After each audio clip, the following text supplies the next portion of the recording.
Hello everyone, Republic Jim here. I'm on the upper acreage of our property, getting ready for a quick overnight camp out. I'm just going to one of my favorite places on the property that has a nice big pine tree and lots of pine needles on the ground. Yeah, this will just be a quickie. Like I said, it's Sunday evening, so I have to get up a little early tomorrow and pack up and get ready for work. So I won't be able to sleep in and do any cooking out here or anything. As is my usual custom, I will set up my tarp shelter, get my bed ready and such, and then I'll leave my pack there and just go back down with to the house with my chest rig and enjoy a nice evening and have dinner at home and take care of evening chores before I come back up here before bed. And might notice that I am dressed relatively warmly right now and with waterproof stuff. I got my rain jacket with me just in case, because even though it's late June and most of the country is having a heat wave right now, suddenly in the Pacific Northwest we had a couple of days of cooler than normal weather and a decent amount of rain.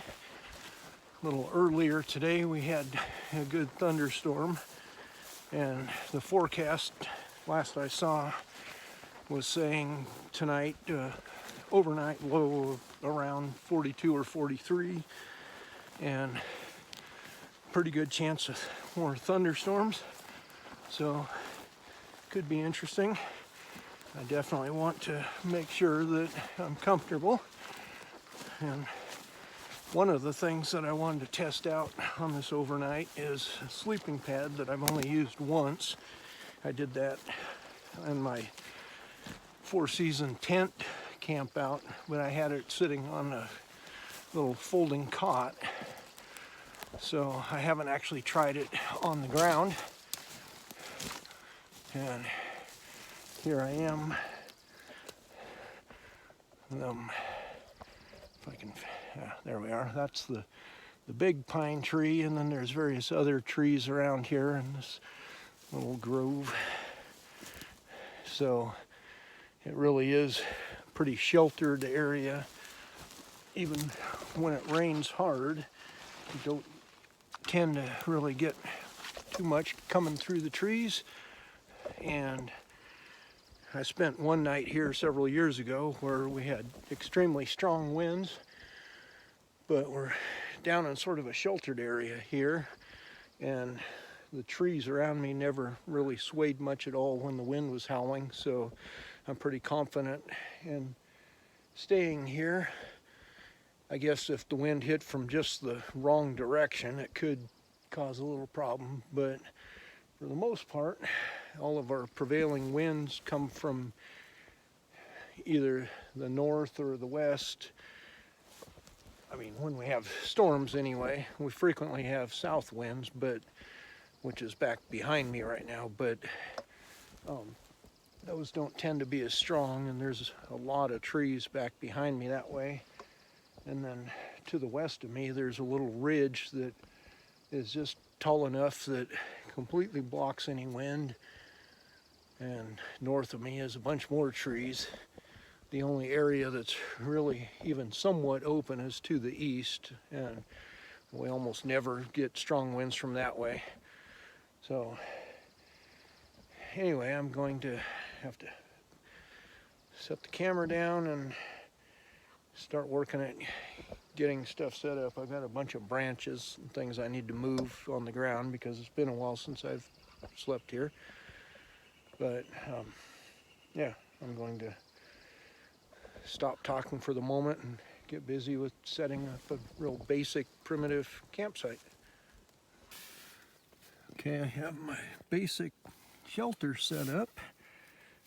It's not especially large or anything, but I've got it tucked down relatively low just because of the possibility of rain and such tonight. This is the bed of pine needles I was talking about, and it really compresses down. It's a thick layer, and it's pretty much bone dry in here even after all the heavy rain we had late afternoon. So that's a good sign for spending the night when it could be stormy. So I'm going to get my emergency tarp laid out as a ground cloth, and then see about inflating my sleeping pad, and then I'll be just about ready to throw my stuff under here and head back to the house for now.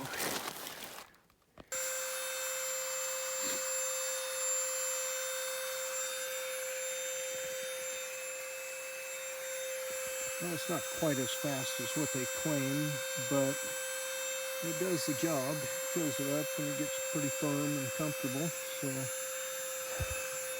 it'll be interesting to try it out on just the ground tarp there instead of on a folding cot. See how well it insulates. I just have my 3-season down sleeping bag, so nothing too extreme. I'm going to finish this last bit of inflation here and get a couple of other things settled, and then pack it up and head back. So there's my little improvised campsite underneath that large pine tree and the assorted other trees. Lots of dead branches in the way there, but clear out around the entryway. And right now I have my sleeping bag out, but not all laid out or anything, just giving it a chance to loft up a bit. And I have everything pulled back underneath the drip line as far as I can tell.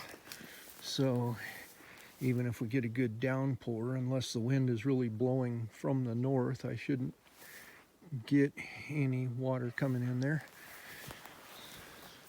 So that sleeping pad felt pretty comfortable just with the way I had it, and I will most likely just use some clothing for a pillow rather than messing around with my inflatable pillow.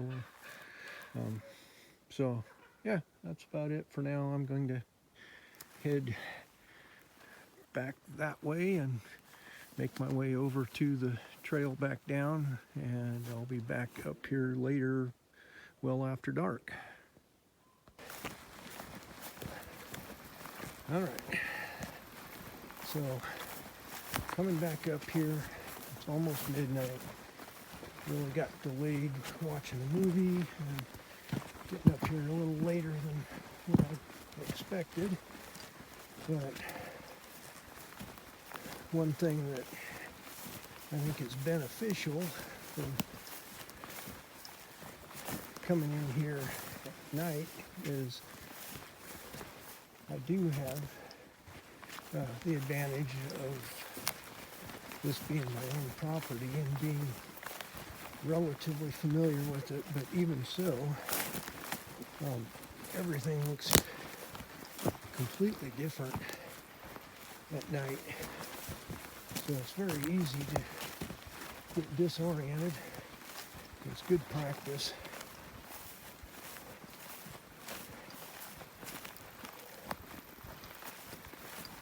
So I like doing this just for the practice of navigating around at night and getting my bearings. It's also good practice because footing can be a lot more challenging when you're just operating by headlamp.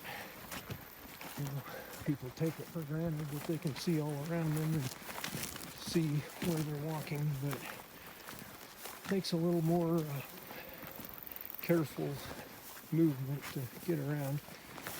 So, yeah, back at the campsite, and it hasn't started raining yet, according to the radar, it looked like there's a pretty good storm system moving in from Canada and bearing down on us. Might be seeing some lightning showing up relatively soon, or at least hear some rumbles. So I'm going to try to make sure that I'm tucked in there good under cover. But yeah, right now I need to get in there and get my bedding spread out and everything and get to bed because it's late and I'm going to have to get up early and get ready for work. So I will check in if it starts storming, and otherwise it might be morning before I do anything else. Well, here it is about 5:30 Monday morning. Slept pretty well. I don't know if I ever got any thunder or heavy rain or anything because I was just out. I was pretty tired. So I don't see everything dripping, so I kind of doubt that we got a downpour like what it looked like, but I honestly don't know. But I slept fairly comfortably. This pad did okay, except that it gradually lost air during the night, and I can definitely feel ground contact through it now. So I'm glad that it's sitting on a bed of pine needles, because if it was just hard ground, it would be pretty uncomfortable now. But at least I know that. I'll have to check it and see if there's anything obvious that why it is going down like that. But yeah, while it was up, it was definitely more comfortable and seemed to do a pretty good job of insulating. But yeah, not ideal this morning. But I'm going to try to get a little bit more rest because I don't need to actually get up until about 6:30. So I mean, I probably should get up before then, but I'm gonna wait as long as possible. So yeah, I'm gonna wrap it up for now and try to get a little more rest. Well, I can't really put it off any longer. It's time for me to get up and get things packed up and put away and head back to the house. Unfortunately, I'd really like to be able to brew up some coffee and cook some breakfast here and just enjoy a little bit longer outing. But that's the problem with doing a overnight camp out on Sunday night. So time to get ready for work. But it's been a pleasant time such as it was. So I'm gonna wrap it up. That's all for now. This has been Republic Jim. I'll talk to you later.